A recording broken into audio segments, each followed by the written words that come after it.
a deal comes out and you're wondering, oh wow, this is a really good deal for a fix and flip. Should I do it? Right? This is what tends to happen, especially with newer people. Maybe they got access to some funds. Maybe you got a couple $100,000 and you're like, how do I deploy this? Because I want to make it work. I want to make it stretch. I want to recycle these funds. I want to get the best return possible on my investment funds. You just don't know what to do with it. And should I fix and flip? Is it a really good idea? I heard on the show that 99% of listeners all buy long-term buy and hold cash flowing rental properties. Should I do that? Right? Should I rent to own? Do rent to own, you said? Mm-hmm. Like, should I buy a property and offer rent to own? Mm-hmm. It could be a great opportunity, maybe even building a business around it. Should you do wholesaling yourself? Should you become a wholesaler? Yeah. Should I? Why would I buy it from a wholesaler? Why don't I just skip the middleman and go out there and start knocking on doors myself and driving for dollars and finding some really good deals, locking them up, and then selling them to investors for a fee? Could be a really good idea, right? I see everybody, like everywhere, every corner I go down, every street, every mature neighborhood, there's all these new townhouses being built. They're 3 by 4 by 4 in the basement, and I see everybody doing that as well. Should I do this? Should I get into infill? I heard Doug's getting into infill. Why? Why is he doing that? Like, should I do that as well? I heard you can only do it 5% down. That sounds like a really good idea. Do you think that anybody who's talking like this should be making any decisions at that point?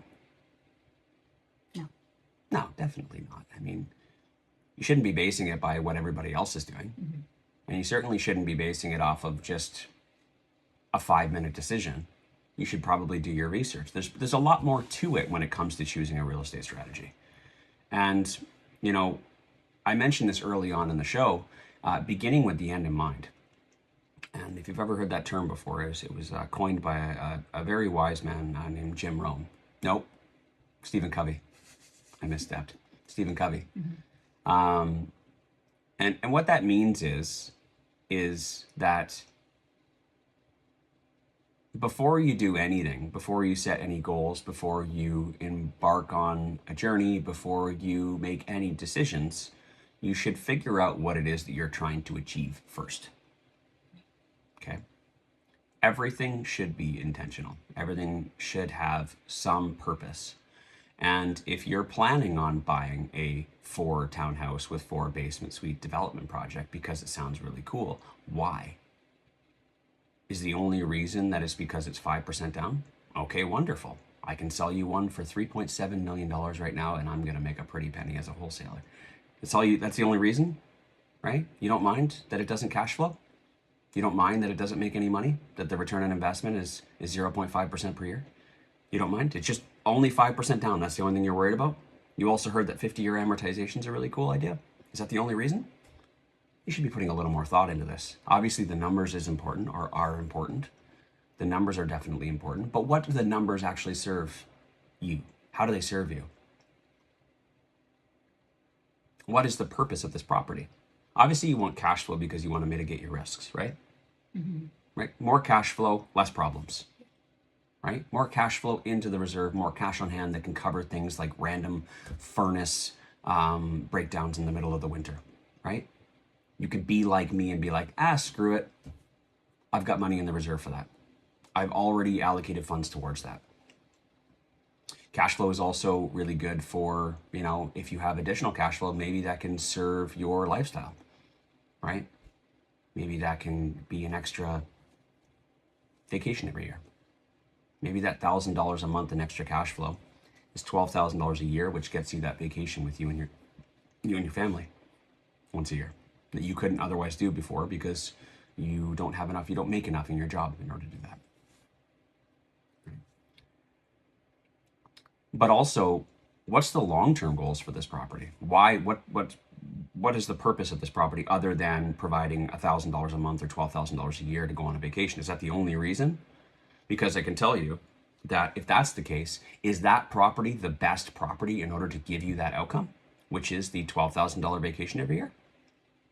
Could there be another property that could produce a higher cash flow with lower risk and a higher return on investment that also serves you the same outcome, that serves the same purpose? This is the thoughts and considerations that you should be having. So the end in mind is you need to determine what is the actual goal of all of this. Is it a $12,000 vacation once a year?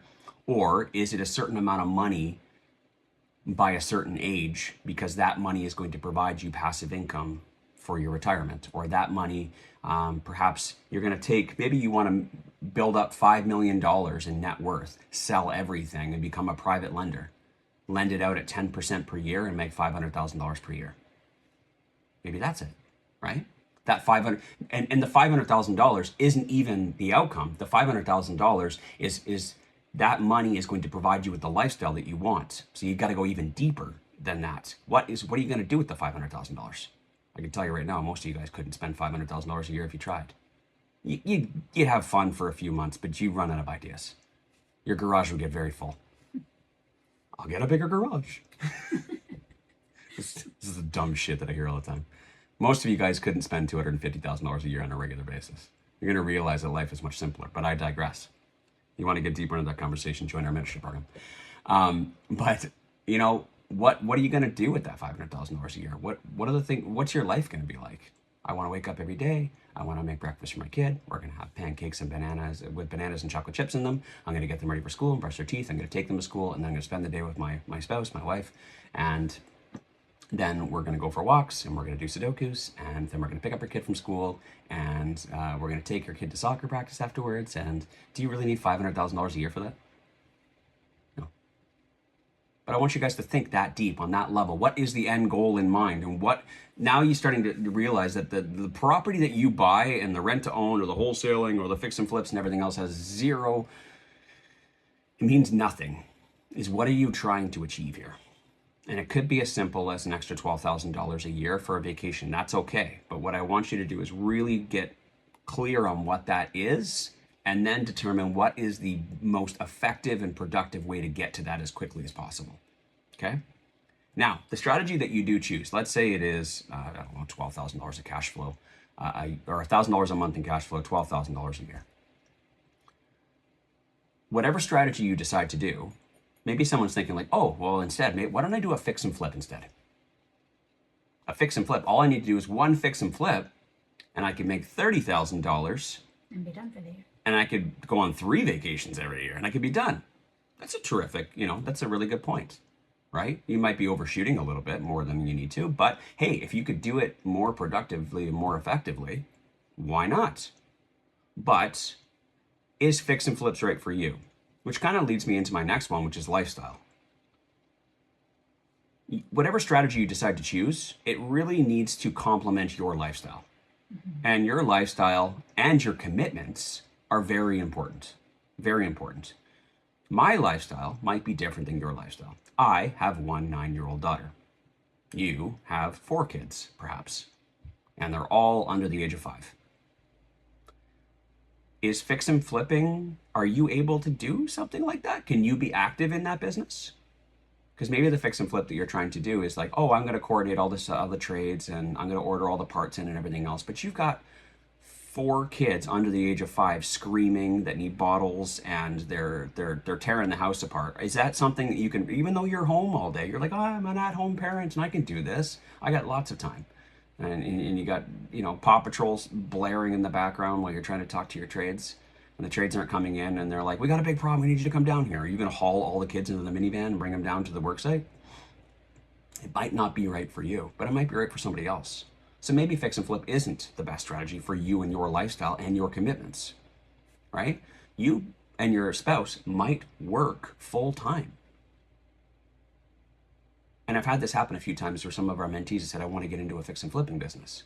And I'm like, can you answer the phone during the day? Yeah, I could step outside real quick. And I'm like, I don't think you realize how you might not get a call for a couple days, but when you get a call, you have to answer, right? And your current commitments, your job, might not complement that, might not be right for you. So when you're choosing a strategy, it's not just about what's the most effective one, but it's also about the one that applies to you and your commitments and your lifestyle, right? Also your risk tolerance. Fix and flipping is a high risk strategy. And what happens if that particular deal doesn't work out? Are you going to be able to handle that? Right? So it's a lot about you, is what I'm getting. You really need to look at yourself real deep to determine, is this the right strategy for me? Is this the right strategy for my partner? Are they going to be able to handle this? Right?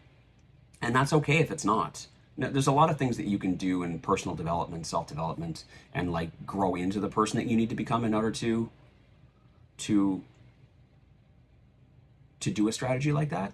However, some things are just you, and you can't change that. Yeah, well, and I was also going to say that, there's a difference between, not thinking you can do something versus my lifestyle doesn't support it. Like you can grow into becoming a person who can handle, certain things. Maybe you think that you can't handle managing sub-trades, so therefore you're not going to do fix and flips because you can't afford to hire a GC. That's just a limiting belief. Versus my lifestyle, I would have to get a new job, I would have to sell a couple kids. Pardon? You snuck that in there thinking that I wouldn't hear it. But do you know what I mean? There's a difference. I don't know what you mean by that. There's a difference between limiting yourself based on thinking you can't do something versus this doesn't support my lifestyle. Right. It's important. It's a big conversation that you need to have with your partner, or with yourself. Just about like what's realistic here, right? I'll use one more example before I move on to the next, and that is like wholesaling. Matt Legere, I'll talk about Matt really quickly here because that shocked me. Yes. Because when Matt told me he wanted to start a wholesaling business, I'm like, are you sure? Dude, you're working in Fort Mac. You're out of town, right? You have 4 kids at home. Your wife is like struggling to keep this house from falling apart, right? You know what I mean? Like it's hard when you're gone, and you want to do wholesaling. Like, how are you going to go out and in a different province when he Oh, started? by the way, he was doing it in, I think it was New Brunswick or Nova Scotia. New Brunswick, yeah. He was doing it in New Brunswick at that time. I'm like, how the hell do you plan on doing this? He was an anomaly. Like he was a rare case. He wanted it enough. He wanted it enough, and that overcame all of the barriers that he had to go through. But I told him from the beginning, I'm like, I've seen this before, man, and it fails. But he's a different species. But for most people, if they say, I think wholesaling's really good, all I need to do is find 5 deals a year and I can make, anywhere from $50,000 to $100,000. It's really simple. And I can just do it whenever I need to. I can just take the phone calls whenever I want. I can just, search for deals whenever I want. And it's a very flexible business. This is what some guy said in a 5-minute video on YouTube.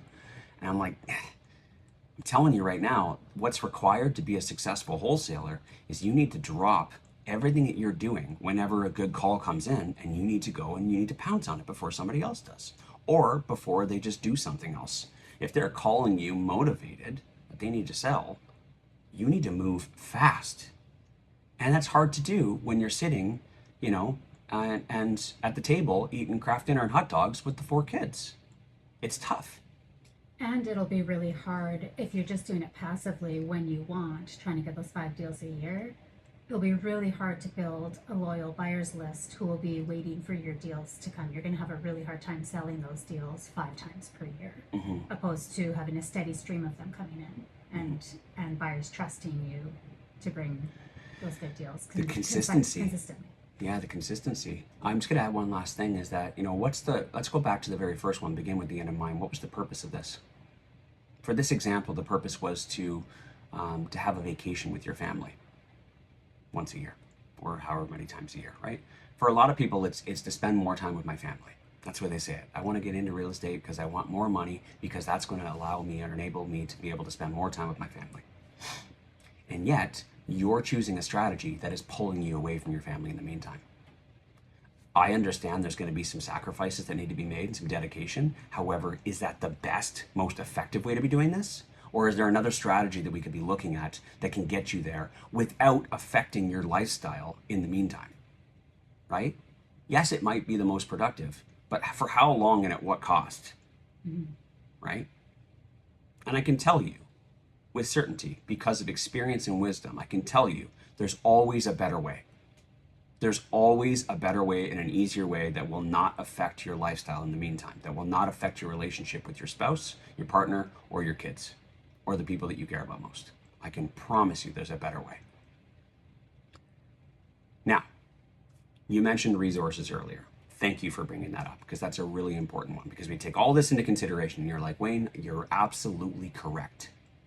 I'm not going to let my short-term pain and dedication affect my relationship with my kids. The whole purpose of me doing this is to spend more time with my kids. Why would I spend the next 3 years building something where I'm never going to see them, especially at the age that they're at, which is, you know what I mean? Every year they get older and you miss out on it. However, you do need to take into consideration the resources that you have.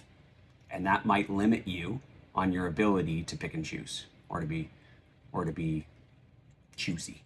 Mm-hmm. Yeah, not everybody can come flying out of the gates with hundreds of thousands of dollars ready to buy enough properties for a nice buy and hold portfolio. 90% of people don't have funds when they get started. They just saw that you could get started in real estate with little to no money, and they thought, oh, that sounds like a really good idea. Which, by the way, screw every person that uses that marketing tactic on social media and YouTube and everything else, because what you're doing is you're setting unreasonable expectations for most people. I'm glad you're here. I'm glad you're ready to do this. I'm glad you're willing to put in the work to say, you know what, I'm going to get into this for little to no money. And it's possible, don't get me wrong. But I think that most people that read that marketing, that come in the door into the real estate world based off of that, have unreasonable expectations, and then they quit. And then they just waste 2 or 3 years of their life trying to do something that they're not willing to do in the first place, when they could have been spending those 2 or 3 years with their family. Mm-hmm. Just being real here for a second. I don't think that we should lead our marketing getting people in the door about real estate investing using that tactic. It is possible. I'll tell you right now, I built my portfolio with little to no money. Can I say this confidently without sounding like an egotistical asshole? I'm a different breed. I was just about to say, like Matt and his wholesaling business, you also are a different species. I have a level of drive that most people don't have. Mm-hmm. It rubs people the wrong way. That's why I said I don't want to sound like an egotistical asshole. My ego is my superpower, right? And many of you guys have that. Maybe you guys have half of that. But for the people that are just coming in here thinking that's going to be an easy path, that it's $199 a month, or it's this $10,000 program, and someone's going to be able to show me the step-by-step on how to do it. And they may, right? I can show you step-by-step. I can show you in about 15 minutes step-by-step how to do it. Will you do it? Right? But I think that everybody does need a little bit of resource. I'll tell you what, resources make it easier. Resources make it significantly easier. The more resources you have, the easier it is. The less resources you have, the harder it's going to be. It means that you're going to need to trade more of your time, and not just time, but you're going to need to trade more of your energy. And also, you're going to need to do things that you don't want to do. If you want to get into this and you want to do it for little to no money and you want to scale quickly, you have to do the things that you've been unwilling to do previously. You need to be willing to do the things that most people are unwilling to do. And that hurts. It doesn't feel very good. You're going to have a whole lot of days where there's going to be a lot of anxiety. And you're going to be having conversations that you don't want to have.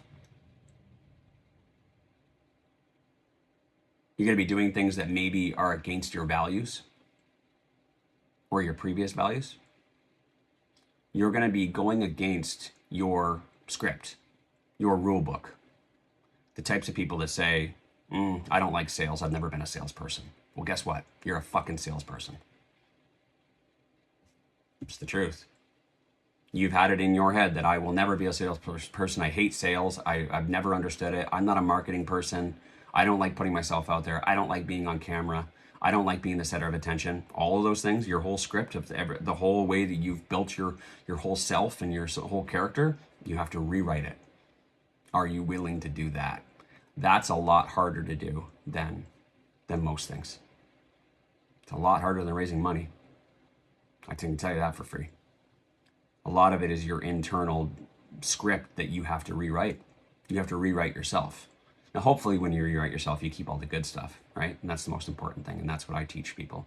is that, yeah, you're going to have to rewrite all of those things that you've always said that you would never do and that you would never be. But at the same time, I want to make sure that you keep the good stuff about you, the stuff that makes you who you are. I think that for most people, everybody says that they want to become, something better. They want something better for themselves or for their family. They want more time with their family, whatever it is. They want something more.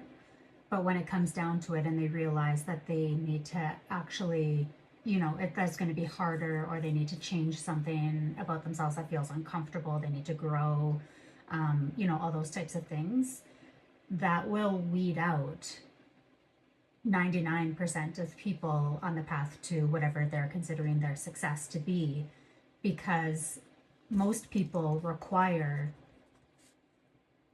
rock bottom, you're back against a wall, those types of circumstances to fuel that change. And the majority of people are unwilling to step into a zone that feels uncomfortable unless it is out of complete necessity. If I don't do this, I'm doomed. We're doomed. Yeah. My family will be on the streets. Those types of situations.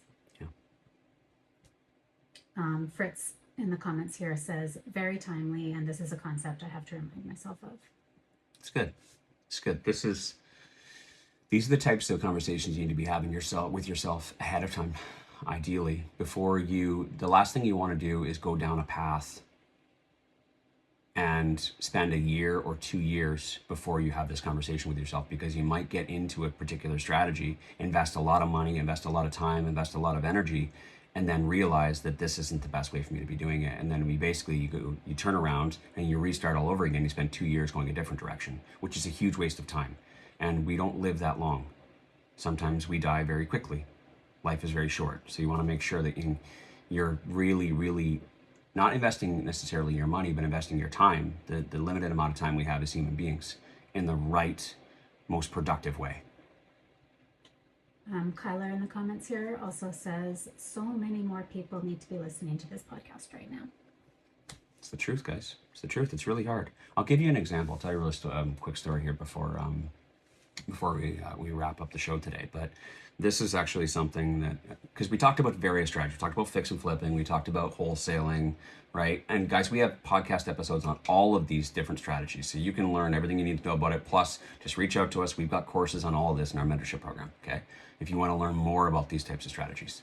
But I would really, this is what our mentorship program is about. Is about really just having this discussion and determining who you are and what's your goal, and determining the right strategy for you, rather than just saying the one that requires the least amount of work and least amount of money. You know what I mean? That's not fair for you, and that's not fair to me to go with that strategy. What I want to get you to your end goal as quickly as possible, and in the least amount of pain, stress, and effect on your lifestyle. Okay? I don't want this to affect your relationships. Okay? I don't want it to affect your relationship with mom and dad, even though you have to go up to them and ask them for money, right? So this is the way that we teach and we coach. But we talked about, like I said, fix and flipping, wholesaling, rent to own. These are the right strategies for you. Another one is seller financing. And on the topic of little to no money down, very early on, I learned about a strategy called agreements for sale.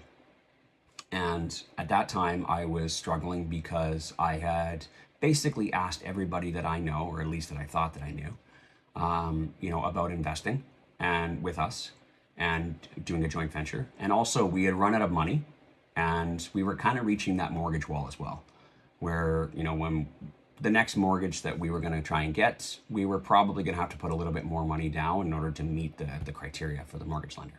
Okay. So at that point, I'm like, okay, what I've been doing is no longer working. I need to come up with something different. And I heard an advertisement for getting into real estate for little to no money down, where the seller will carry the financing for you. And maybe some of you guys have heard this in the US. You've heard about subject to, a very similar strategy, but US based, doesn't apply here. But, and there was someone very reputable teaching a course about that at that time. His name was Barry McGuire, who we do a lot of work with. We teach a lot of courses with now. But that was the whole marketing thing. I'm like, okay, cool. This is exactly what I need. I need to be able to buy properties that don't require any money, and the seller can carry the financing. It solves my problems, right? And so we made a very big investment. Gabby and I put it on a line of credit or credit card or something like that. We're like, screw it. What's that? Credit card. Credit card. Yeah, we like screw it. We're gonna put it on a credit card because I'm dedicated. I'm gonna fucking do this, right? That's who I am, and I'm willing to invest that money because I know that I'm gonna follow through on this, and I'm gonna whatever they teach me, I'm gonna apply. And I took that course. And you got to remember, this is a different time back then. There was no podcast giving out free content and free education and free coaching every morning back then. There was nothing like that. And at that time, if you wanted to learn something, you had to go to a course. If you wanted to go to a course, it wasn't like you can access it online. You had to wait 3 months until the course came into town, or you had to drive into another city or fly to Toronto or whatever in order to go see that course. So this is what I did. I waited and I waited and I went to that course. And this is at no fault to Barry and Donna at all. I've told them this story. But there was someone that they had on stage at that time that is no longer with them. But they said something in a certain way that rubbed me the wrong way, and it really affected me internally. It conflicted with my values, okay? It conflicted with the script that I had. And this individual was really focused on just like finding, and there was a very key word that they said, desperate sellers. That phrase sets me off. It sets me off. If someone is desperate and they're going through one of the worst moments in their life, they lost someone, they're going through divorce, they lost their job, they got injured at work, and long-term disability is only covering a certain amount, so they can't cover their mortgage payments anymore. These people are dealing with some of the worst moments in their life. I can't live with myself. I could never live with myself building a business that sought out those individuals. That right there, just no. No. That right there, I feel like a vulture. Just like circling around, waiting for prey that I could just like pounce on. Helpless prey. And that's just not going to happen. So what ended up happening is that after that course, I didn't do it for like 6 months. I basically just put it off to the side. It was like, I'm not doing that. I refuse to do that, right? And some of you guys are probably thinking right now, like, okay, well, what changed in order for you to sell your soul to the devil, Wayne? It didn't. I've told this to Barry and Donna afterwards. It was just like that one thing, it really rubbed me the wrong way. That wasn't their fault. It wasn't part of their curriculum in the course or whatever. But just one person happened to be telling a story, and they talked that way. And I'm just like, that's not what I'm interested in. I want to be able to build a business where I can help people, right? And it was right there that's where later on down the road I had that switch in mentality of like, how can I do this but help people as opposed to take advantage of people? The value thing really got in the way for me, and that was the reason why I didn't do it. I refused to, and I know that some people's values actually get in the way of them doing other types of strategies similar to this. What I decided was that I'm going to build a business where I'm going to find people who have problems like these, and I'm going to provide them a solution. I'm going to help them, and I'm going to make it a win-win. And that's one thing I always loved about Barry and Donna was their mantra of win-win, right? They always talk about playing for a win-win and not beating up on people. And once I changed the way that I looked at it and the way that the story that I told myself of what I'm doing, instantly everything just happened for me. I had no problem finding deals because I knew exactly what I was looking for. I knew the problems that people had out there that I could solve with these strategies, right? If someone was ever in a desperate situation and the solution that I had wasn't the best possible solution for them, I wouldn't offer it to them. That was another thing. Is that, and this is another thing that I struggle with even to this day, is that I have a hard time not giving the best possible advice to someone. I do it, it's a huge problem with me on the podcast as well. You know this, Gabby. Is that if someone asks a question, I can give you the dollar store answer and just be done with it. Mm-hmm. I can give you the value answer. It's like, yes, absolutely. Cash flow. That's how you determine what a good property is. That's not a good answer. How am I helping anybody with giving that answer? Why am I going 5 minutes over on this podcast right now? Is because I'm trying to give you the best possible answer, the best, most possible value, so you could take this information today and apply it to your life and your business. That's why I'm 5 minutes over. When I try and hit that 60-minute mark every day and I can't do it, it's because I'm always trying to give you the best possible answer at the end of it. And that's the truth, is that I struggle, my values, I struggle with giving people dollar store answers. And it pisses me off when I see other people giving dollar store answers. You know what I mean? The $3 ebook answer, I can't stand it. I can't stand it. So the same thing with this agreement for sale business is that I could never build a business like that unless I knew that I was giving someone the best possible solution. And if I ever was to be reaching out to a seller and they told me what their problem was and I could give them a better solution, I always give them a better solution. But if these were the type of people that had no other options left and they were about to hand the keys back to the bank and they're going to damage their credit and they're going to go into bankruptcy, then 100% I will give them the solution, right? And that's the way that we teach people too. Don't do business with people that don't need to do business with you. If you can provide them something better, if you could just for free, just give them better advice and that can get them a better outcome, then do that. Because I know that there are more than enough people out there that are in situations that I can help. And my goal is to find the people that I can help and not convince other people to take my service or product. It's the same thing we do with our coaching. I'm not interested in coaching people that don't want to be coached. Fuck that shit. It's a waste of my time. It's a waste of your time. It's a waste of your money. Not interested. I have a rent-own business. Do we sign up people for rent-own that don't need it? No. How about instead you just save up money, fix your credit, and continue to rent for the next 3 years? Why would you join my program? It's not for you. It's not the best. It's not going to help you get to the goal that you need. And I think that just having that, I'm sharing this with you guys, that I hope that you guys apply this to yourself as well and just think win-win, like Barry and Donna always said. If you think win-win and just focus on helping people, you're going to identify the right people and you're not going to spend all of your day trying to convince people for something that they don't need. Okay. This is what helps me kind of get over that whole values issue or that script that gets in the way. And if you're struggling with this right now, I think what you just need to do is you need to flip the script a little bit and maybe just change the wording a little bit, right? I am not a salesperson.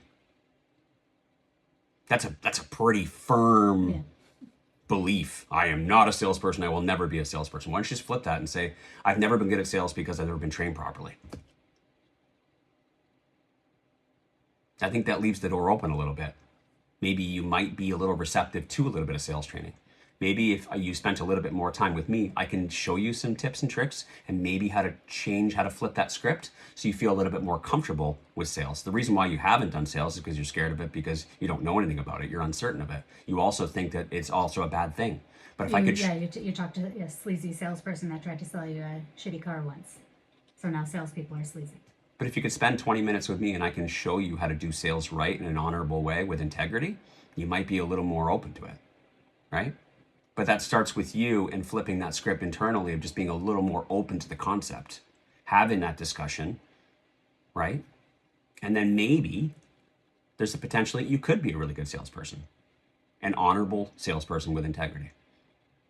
So probably not what you guys were expecting for the podcast today. I know that you're probably thinking like, oh, maybe he's going to dive into fix and flips and wholesaling and rent to owns and like which one should be right for you. I mean, it all comes down to the numbers at the end of the day and what's going to get you there as quickly as possible. But I also know that it's not always about the numbers that holds people back from choosing. It's the internal stuff, right? And maybe you do make a quick decision about, I want to build a wholesaling business, but 3 weeks in, you realize that you haven't spent any time with your kids and they're starting to complain that they don't even recognize you anymore. And then you quit, right? So we want to build this for the long term. We want it to be sustainable. So if you guys want to dive more into this, feel free to send us an email if you guys have any questions about this. If maybe there's some stuff that you're struggling with and you want to have a discussion with us on the podcast. Or if you want to book a one-on-one coaching call with myself and either analyze a deal or talk more about what strategy is right for you, feel free to reach out. info@reimorningshow.com. I look forward to it.